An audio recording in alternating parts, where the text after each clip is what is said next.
Hey everyone, welcome back. Ready for another deep dive? Oh, always ready. Awesome. Today we're tackling something I think we all struggle with. Professional balance. Oh, yeah. That elusive work-life balance. Exactly. So you sent over this book, The Art of Professional Balance. Yeah, it's a good one. Full of practical tips. It is. It's from Mental Wellness TV. We got permission to really dig into it. So no copyright infringement So here. transparency. Always. Oh, So listeners, get ready because we're about to unlock the secrets to being awesome at work. without burning out, right? That's key. That's the key, not sacrificing your well-being. But before we get into the how-to, let's define what this even means. What is professional balance? Right. Because it's more than just, like, splitting your time 50-50. Exactly. I'm curious to hear your take on it. Well, the book really stresses this. It's about feeling fulfilled in both areas of your life. I like that. Feeling good, not just doing things. Yes. Have you ever, crushed it at work but felt totally drained? Oh, for sure. Or the opposite. Life's great, but work is a mess. Exactly. Balance is finding that sweet spot where you're rocking both, Mhm. professionally and personally. That makes total sense. It's not just time, it's energy too, right? Like having the energy to actually enjoy both sides. Exactly. And that's going to look different for everyone. I was just thinking that. It's not one size fits all, so what does that look like in practice? Well, the book emphasizes this. It's personal. You have to know your values, your priorities, your goals. Ooh, that's deep. Figuring out what you want, not what society says. Totally. For some, balance might be clear separation of work and life. Like clock out at 5, phone off, done. Yep. For others, it might be blending their passions into their work. Ah, so your work is part of your fulfillment. Right. Or having a flexible schedule to chase other things they love. So it's not about the hours, it's about the feeling. That sense of like, yeah, this is working for me. Exactly. It has to work for you. And I think, listeners, this is where you come in. Right. Let's make this interactive. Think back to a time when you felt most balanced. What was happening? What made it work? That self-reflection is so valuable. It is. It gives you a starting point. Okay, but this book isn't all philosophy. It gets into some nitty-gritty tactics, especially with productivity. Oh, yeah. People want to know how to get stuff done. Exactly. And this book doesn't disappoint. It talks about the Pomodoro technique. You familiar with that? Of course. Classic time management. Yeah. Those 25-minute work sprints. Yeah, I've tried it. Sometimes those breaks feel disruptive, though. Like I'm in the zone and then dot buzz. I get that. The book actually addresses that. It says if the breaks mess with your flow, adjust them. Oh, so it's not like a strict rule. No, it's a principle, recognizing that our brains aren't meant to focus intensely for hours straight. Makes sense. So there's actually science behind it, not just some random timer. What's going on in our brains that makes this work? Well, our attention naturally has these peaks and dips. It's called ultradian rhythms. Ultra what? Ultradian rhythms. Basically, cycles of alertness throughout the day. Oh, okay. Like we're naturally more focused at certain times. Yes, the Pomodoro technique works with those rhythms, not against them.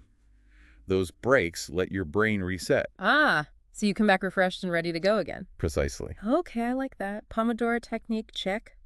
But there's more, right? The book doesn't stop there. Nope, it also dives into the Eisenhower box, which helps you prioritize. Oh, yeah, I've heard of that. Isn't that the urgent versus important thing? Exactly, you categorize your tasks. Hmm. Urgent, AD, important, important, BUT, not urgent. And then, what was it? Urgent but not important. Yes. And then, of course, the ones that are neither urgent nor important. Right. So the idea is you tackle the urgent A and D important stuff first, then schedule time for the important but not urgent stuff. Exactly. And then those urgent but not important ones, often you can delegate those. Okay, and then the ones that are neither, just ditch them. You I like it. Helps you get control of that crazy to-do list. But honestly, sometimes even prioritizing feels impossible when you're just drowning in work. Does the book talk about that at all? It does. It talks about boundaries, learning to say no. Oh man, that's a tough one. Especially in a work culture that's all about hustle, hustle, hustle. Right. But the book argues that saying no to the non-essentials is crucial. Protects your time and energy. So it's not about doing more, it's about doing the right things well. Exactly. Quality over quantity. Okay, so we've got Pomodoro, Eisenhower box, and saying no.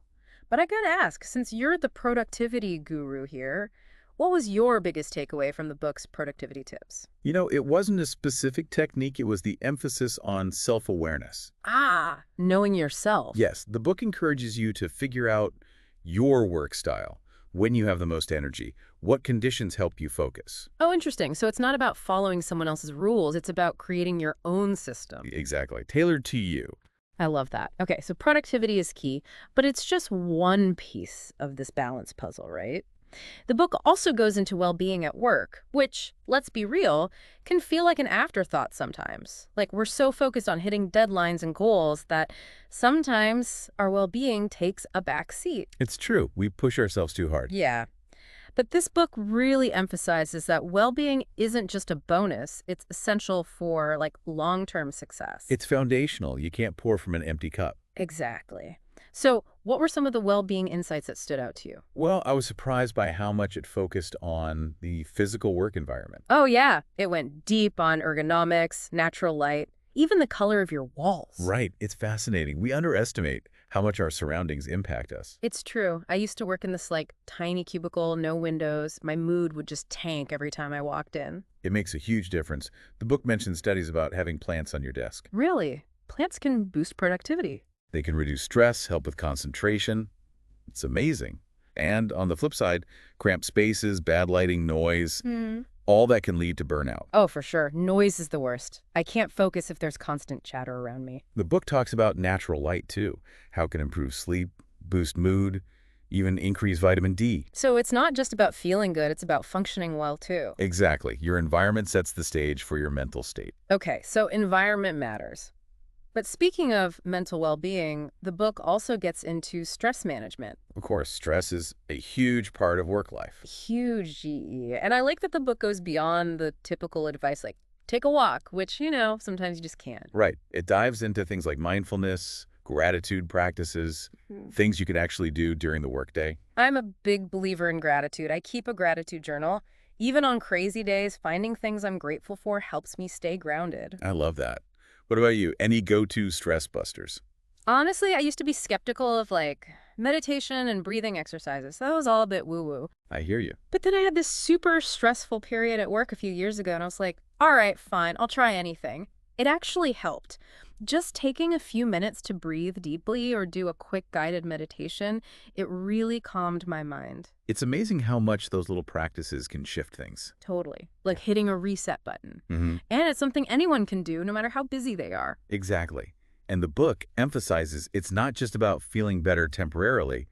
These practices actually change your brain over time. Oh, wow. So it's like building mental resilience. Exactly. Mindfulness helps you focus better, manage emotions, handle stress more effectively. Okay, so it's worth trying. Note to self, meditate more. All right, well-being, check. But there's another element the book highlights that I found interesting. Communication. Communication, yeah, it might seem out of place, but But think about it. How much stress comes from miscommunication at work? oh, tons. Yeah. Missed deadlines, projects going off track, just general frustration. It's like that game of telephone. By the time the message gets to the end of the line, it's totally different. Exactly.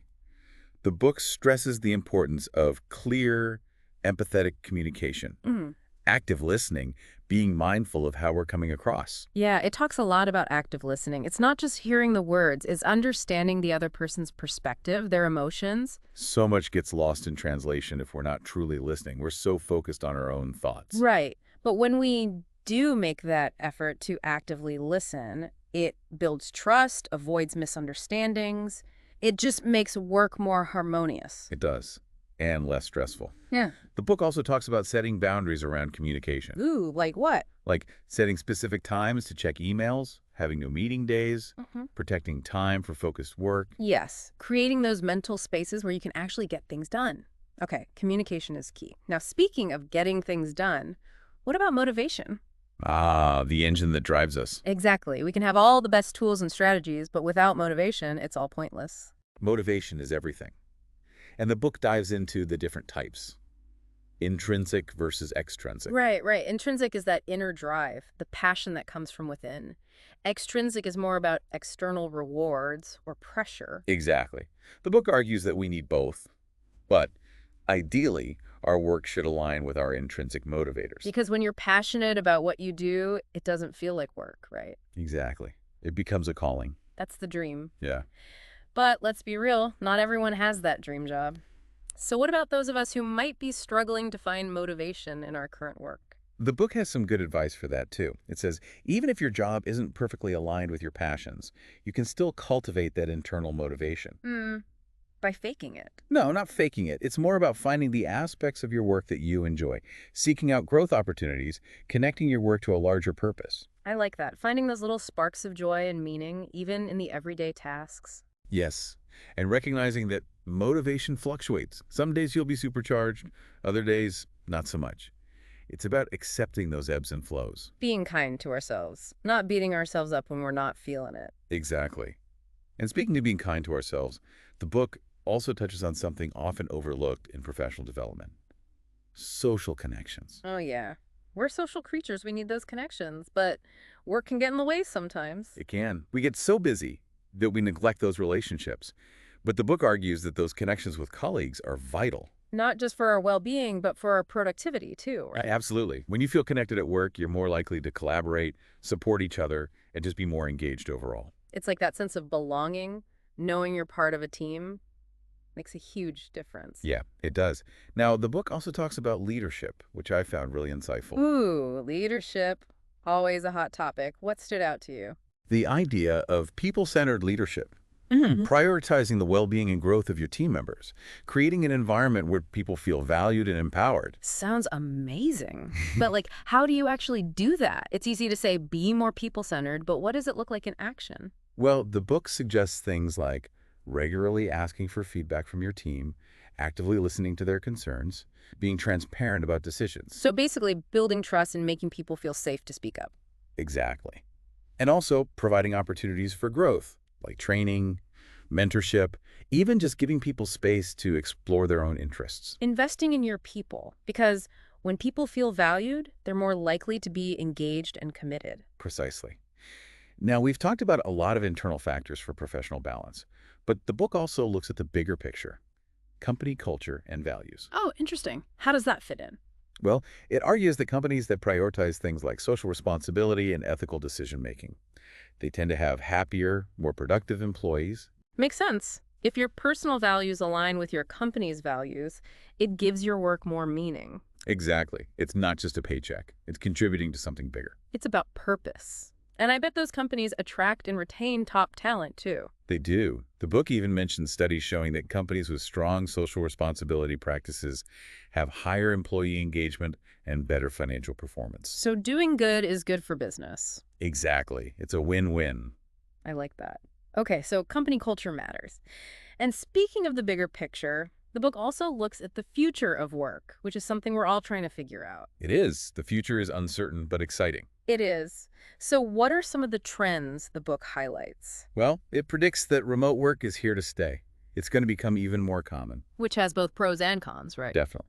Flexibility and autonomy on one hand, but blurring boundaries between work and life on the other. Yeah, it's tough to shut off when your home is your office. So how do we navigate that? The book stresses being intentional about structure and boundaries in a remote setup, setting clear work hours, having a designated workspace, making time to disconnect. So being disciplined, even though you have the freedom to work whenever, wherever. Exactly. Freedom with responsibility. I like that. What else? Another big trend is the importance of continuous learning. Oh, yeah. The skills we need are changing so fast. Exactly. We have to keep upskilling, reskilling, staying adaptable. It's like learning never stops, even after you graduate. It doesn't. The book talks about setting aside time for reading industry news, taking courses, networking, just staying curious and engaged. So listeners, think about this. 5 years from now, what does your ideal work setup look like? What skills will you need? What kind of company culture will support you? Great questions. The future of work is what we make it. So much potential. It is. Okay, we've covered a lot today, from productivity hacks to the future of work. And everything in between. I think the biggest takeaway for me is that professional balance is a journey, not a destination. It's something we're always working towards. It is, and it's personal. It's about finding what works for you, what Yeah. gives you energy, and what lets you thrive in all areas of your life. So well said. But before we wrap up this whole deep dive, there's one more important thing to talk about. That sense of meaning and purpose in our work. We've talked about, being productive, taking care of ourselves, communicating well, all super important. But I think there's this deeper level for a lot of people wanting their work to, mean something, not just be a paycheck. Oh, absolutely, that sense of purpose. Yeah. Does the book get into that at all? It does. There's a whole chapter on purpose-driven work. The author argues that finding meaning in what you do, it's essential for, like, true fulfillment, both at work and in your personal life. Okay, I can see that, but easier said than done, right? Not everyone's like saving the world with their job. How do you find purpose in maybe a more ordinary job? Right, that's the question. And the book has some interesting ideas. One thing it suggests is thinking about the impact you have on others, even in small ways. Like what? Maybe you're making your colleagues' lives easier with something you do. Or, if you're customer facing, maybe you're bringing people joy through your service. Ah, so it's about zooming out a bit, seeing the bigger picture. Exactly. It's easy to get caught up in the day-to-day and lose sight of that. Another thing the book talks about is connecting your work to your personal values. Ooh, I like that. So if you value, say, creativity, find ways to bring more of that into your work, even if it's not a super creative job on the surface. Right. It's about finding those points of alignment. Even if it's not your dream job, you can still make it more fulfilling. I love that. Taking ownership. All right. Well, this has been an awesome conversation. I feel like we've gone deep on like every aspect of work. We've covered a lot of ground. And I think the key takeaway is this. Professional balance, it's an ongoing thing. It's not like you reach it and you're done. It's about constantly adjusting and finding what works as your life changes. It is. It's about being kind to yourself, experimenting, and figuring out what gives you energy and lets you thrive. So well said. And listeners, we'd love to hear from you. What resonated with you today? What's one small step you can take this week to move towards your version of professional balance? Keep diving deep, everyone, and until next time, keep striving for that awesome blend of passion, purpose, and well-being in your work.